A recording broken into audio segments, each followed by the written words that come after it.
4 days ago, Sayadaw spoke about the ruling factors, which are the most important thing in one's whole life, in the whole life of the yogi, because with these controlling factors, these ruling factors, one can control oneself so that one doesn't make mistakes.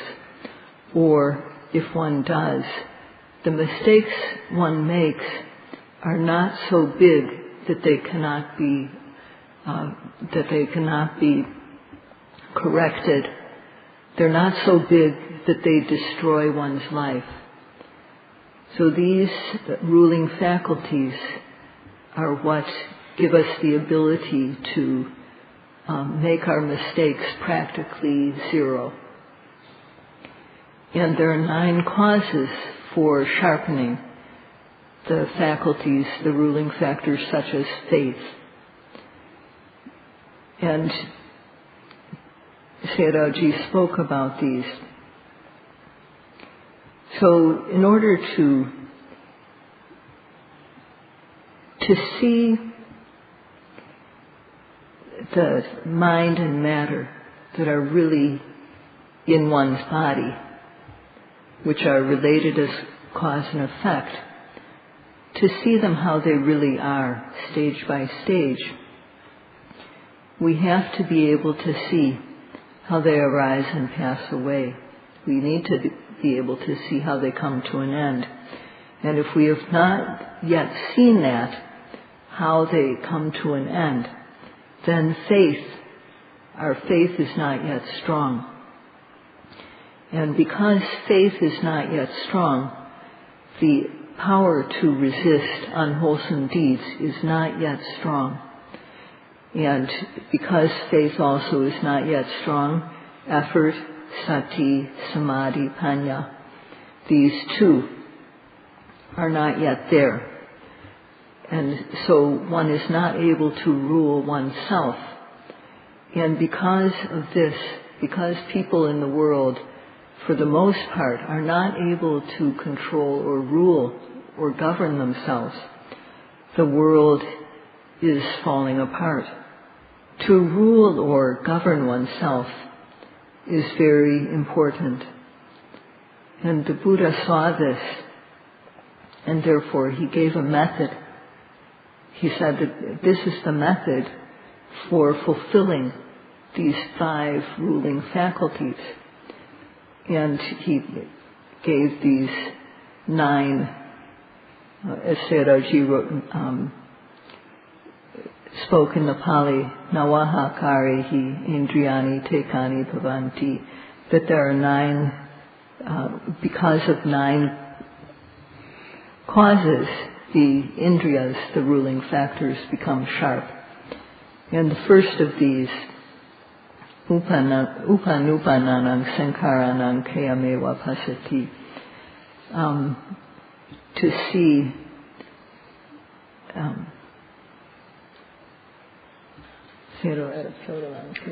so among these 9, the first 4 have been completed, have been talked about, but Sayadaw is going to repeat these in some. In the world, there are different countries, and these are separated by land barriers, by barriers of water. Our languages are different, and our cultures are different. And because people of the world don't know, they're not able to choose correctly. So,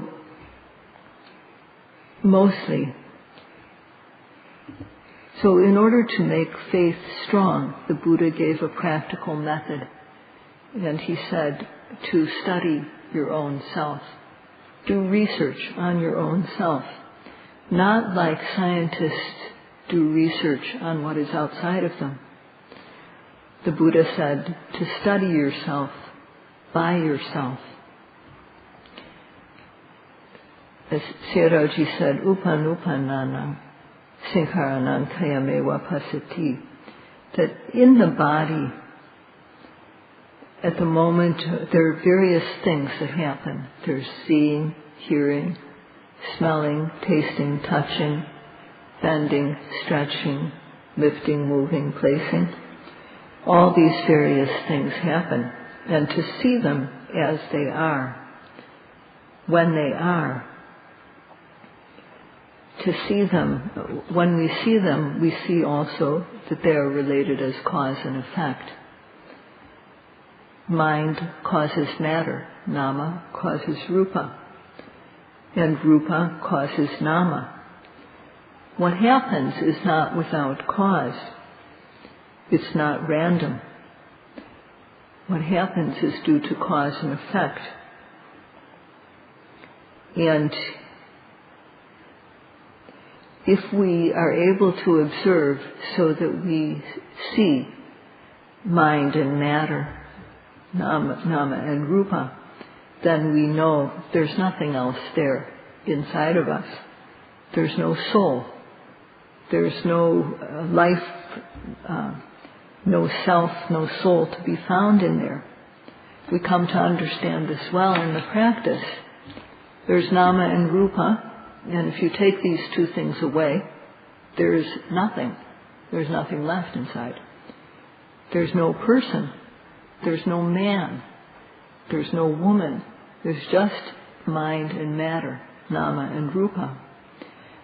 This is something that is not learned through reading, not learned through reflecting, not learned through listening to a Dhamma talk, nor it's not done through all these ways.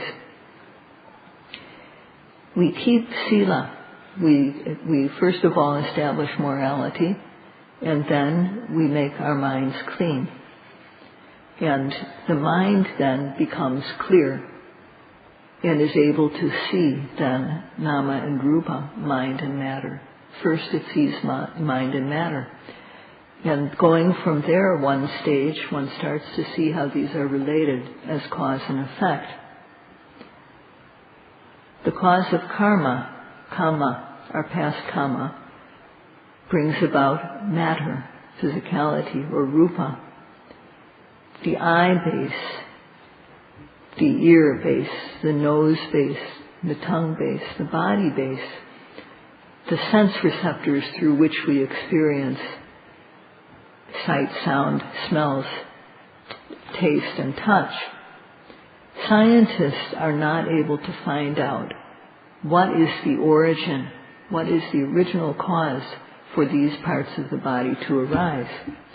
The Buddha, more than 2,500 years ago, declared that these arise due to our past karma, our past actions.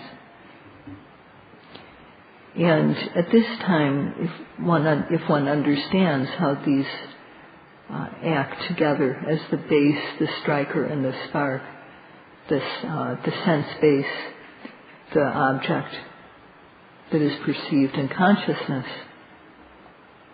if one comes to know this, then later on, one will come to know how cause and effect happens, how the mind brings about bending, how the mind brings about the act of stretching, or the act of sitting, standing, blinking the eye.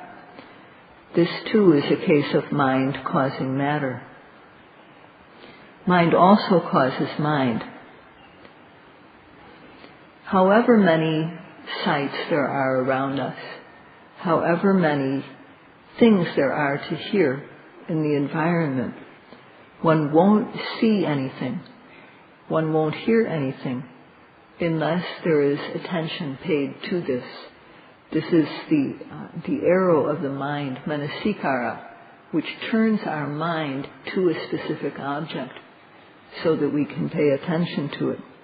Only with that quality of manasikara, the mental quality, will we come to see or hear, and so on.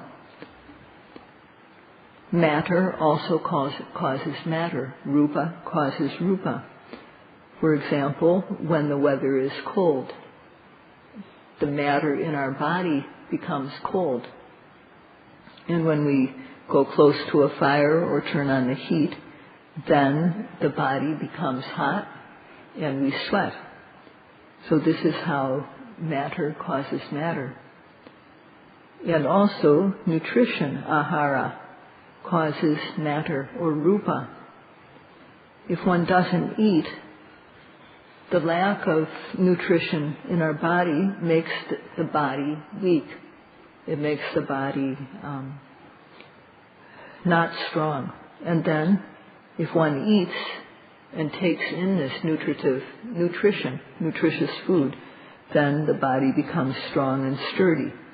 So this is how ahara causes matter. Where is the Creator in this? Each thing arises due to its own cause. We know cause and effect. And when we come to know this, we become free of the view that is called in Pali ahetuka-ditthi, the view that there is no cause, that things just happen without a cause. There's no cause to what happens. And also when we see that each cause happens due to, each effect happens due to its relevant cause, we understand, we eliminate the view that is called visamahetuka-ditthi, that is the view of fictitious, it's sometimes called fictitious cause view.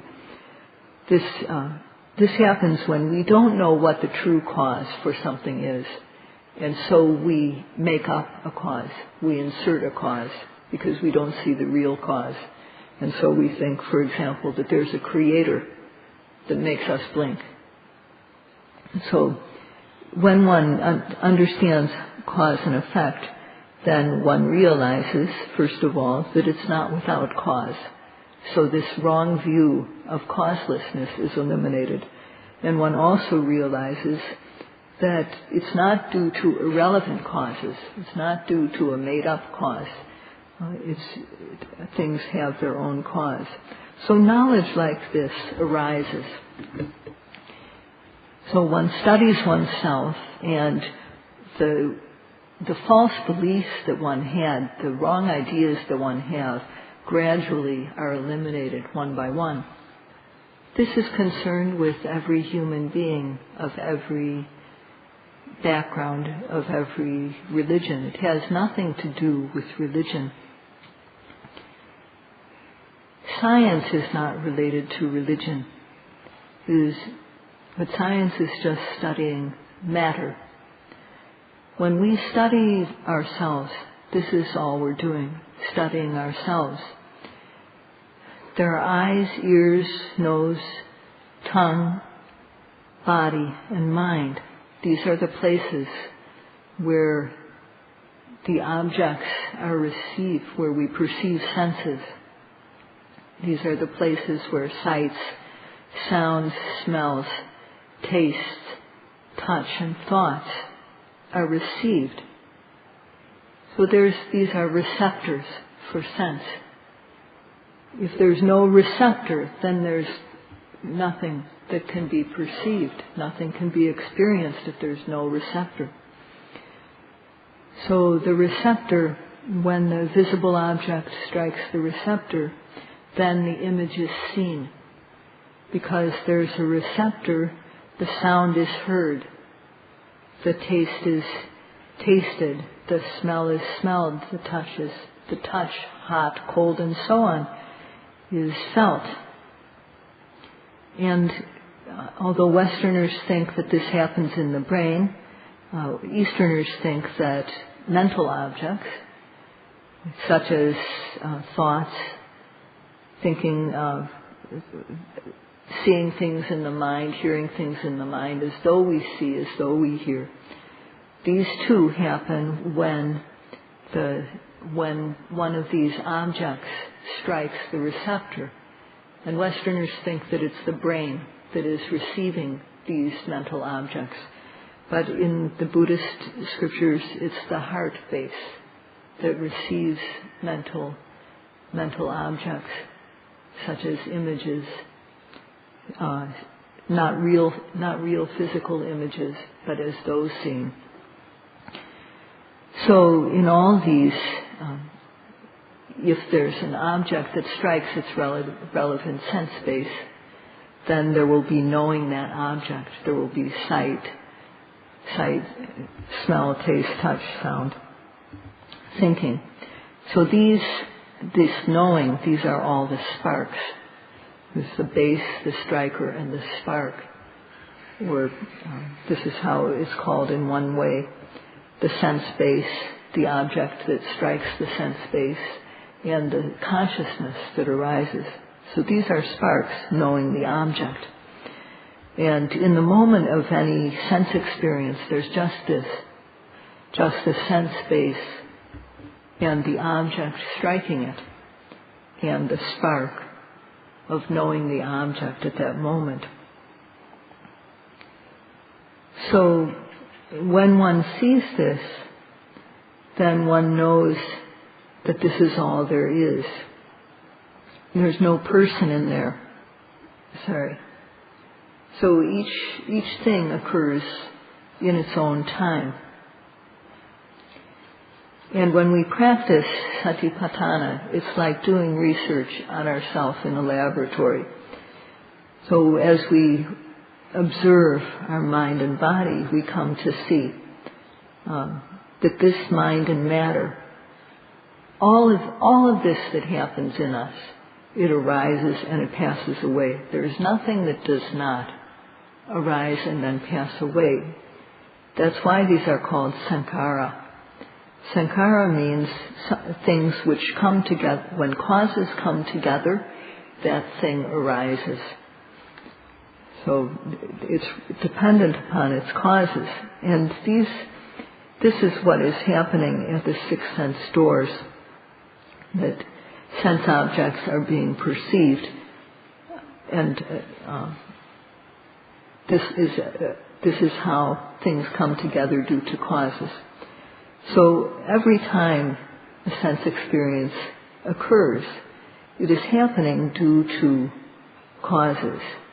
Everything that we experience arises due to a cause. So seeing this, we come to see how they arise and then pass away.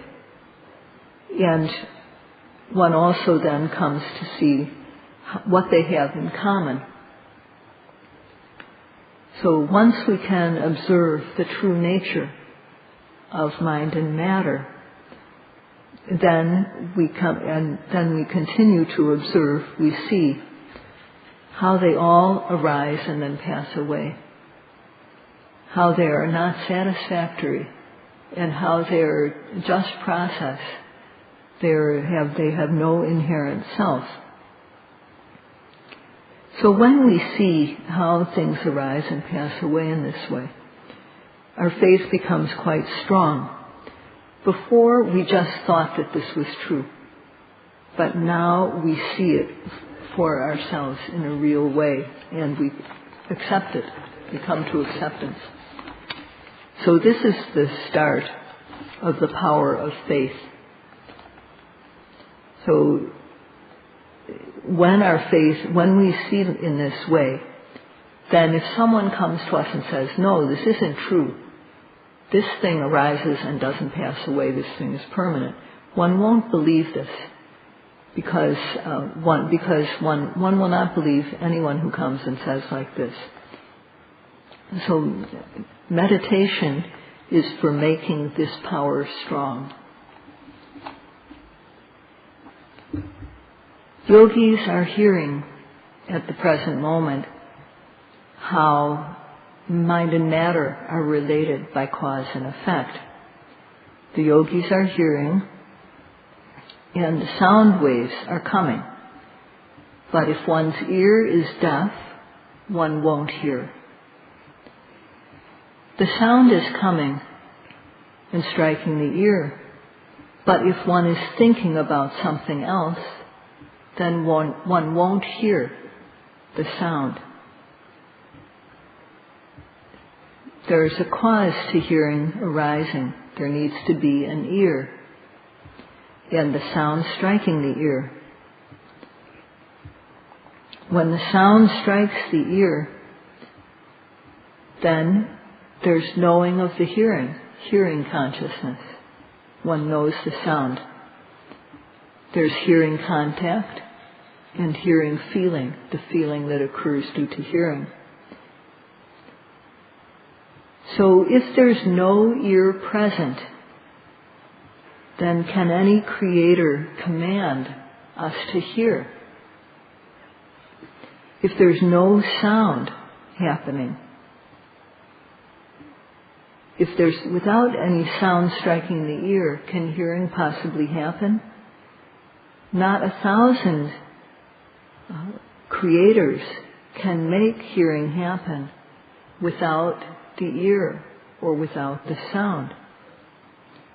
So those who believe in God don't understand about how cause and effect works. If one understands how cause and effect works in one instance, for example, if one understands how cause and effect happens in the moment of hearing, how matter causes mentality, then one will also believe in the other ways cause and effect happens. One will understand that mind also creates matter. Mind also is the cause for mind to occur. And matter is also the cause for matter to arise. So when one encounters these, in one's practice, one believes. So one is free of doubt regarding this, but not completely, because that only will happen at the stage of Sotapanahood. The mind and matter, nama and rupa, that is occurring in us as cause and effect, that is sankhara, due to arising, due to causes coming together, they all arise and then pass away. Seeing arises and then passes away. Hearing arises and immediately passes away. Smelling, tasting, touching in the body, softness arises and then passes away. Coldness, heat, hardness, it happens and then it's gone. Thinking, imagining, these two arise and then are gone immediately. They all are like this. And before we see this practically, we need to accept that this is true. This is faith. And then there needs to be the desire to practice in order to see this really. One has to then come to a center like this so that one can undertake the practice. And in undertaking the practice, one can't do so carelessly. It's said that tata sakacha kiryaya sampadeti, that in doing the work of observing so that we are able to come to see how things come to an end, we have to work to develop Vipassana knowledge respectfully and meticulously. As Sayadaw said before, one has to perform acts such as sitting down, standing up, bending and stretching. Any type of action that we perform like this has to be performed as if we were a sick person. When we sit, we have to try to observe every single rising, every single falling. So only when we work like this with care and respect for the practice, then only then will we be able to see how mind and matter, nama and rupa, arise and pass away. This is a cause for us to come to see like this. As we need to work respectfully, as we are working respectfully, we also have to work continuously. So this means that although our postures change, our body may be doing various things, bending, stretching, lifting, moving, placing. There are various postures, large and small. There are the physicality, the matter, rupa, is changing. It appears in various ways. The mind occurs in various ways. It's changing. So but although all these things have many, many various ways of occurring, one has to keep one's observation constant. That means that there can't be any gaps in our observation. So we have to work continuously to try to fill up the gaps in our observation. We have to keep on trying to fill these up. When it rains, if the roof has holes, then the rainwater will come into the house. So when we practice, too, we don't want to have holes in our observation. We need to fill up. When something is needed, we need to fill up that gap, fill up that need, so that our practice so that one moment of observation is followed immediately by another moment of observation, by another. There shouldn't be any gap between one moment of observation and the next. So one has to work in this way. Try to keep one's observation occurring all the time. If we don't try to observe the immediately arising object, if we miss the object, then what enters the mind is ignorance, the scattered mind, and the quality of not being disgusted by unwholesomeness, not being afraid of unwholesomeness. These factors occur together with the unwholesome mind, akusala consciousness. So Sayadaw said, not observing, not knowing, kilesas come in. This is what happens when we don't observe. Kilesas come into the mind, mental defilements. But observing and knowing, kilesas come clean. We eliminate these impurities when we observe and know. In working like this, with faith, respect, and continuity, there are 7 things that we need to have that should be suitable for us.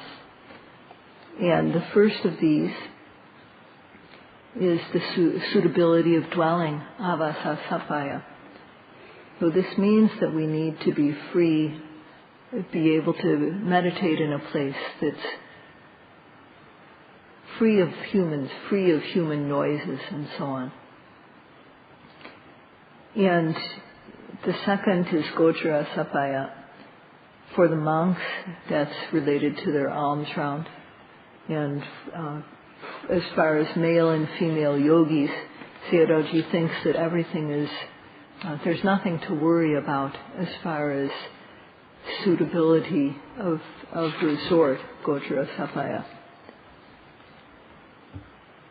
And Vasa Sapaya. That means that the instruction we hear should be suitable. And what we are hearing is the teaching of the Buddha as instructed by the late Most Venerable Mahasi Sayadaw. So this category is also complete. We are hearing these suitable instructions. Pugala Sapaya means that we should have the suitable good friend to teach us. So here the monks teach us as if they are a relative, helping their relatives. And Sayadaw believes that this factor is complete also. Bhojana Sapaya is the suitability of food and drink. So foreign yogis aren't getting the usual foods that they have back home. And so they have to be patient with the food. However, If it's nutritious, then that's what's most important. And we are working here to make the food suitable in this way. Udusapaya means suitability of weather. And here, it's a bit cold in the evening and in the early morning. And at the noontime, it's a bit hot. But there's no danger if one doesn't, the weather is not dangerous to one. So one can moderate, one can live in a moderate way in this weather. Then Iriyapada Sapaya, that means suitability of posture. We don't just sit, we don't just stand, we don't just walk, we don't just lie down. We sit and then we walk and then sit. So we work to balance the postures. And so this too is suitable. So all these 7 factors which need to be suitable, Sayadawji feels that these are all suitable here. So we need to rely on these 7 suitable things. These are causes for us to be able to come to see the arising and passing away of mind and matter, nama and rupa. Because one observes as instructed with these factors, making sure that these factors just mentioned are complete. Just in one day, one's momentary concentration, khanika samadhi, will not yet be developed. If we take each moment of observation individually, it's quite weak. But if we gather these weak things together, if we gather these moments which are very weak individually for 1 minute, or if we gather them together for 1 hour, although individually these are weak, when they are combined, their power becomes amazingly strong. And this is khanika samadhi, momentary concentration, the power of concentration. So this topic will be continued tomorrow night. That's all for today. Sadhu, sadhu, sadhu.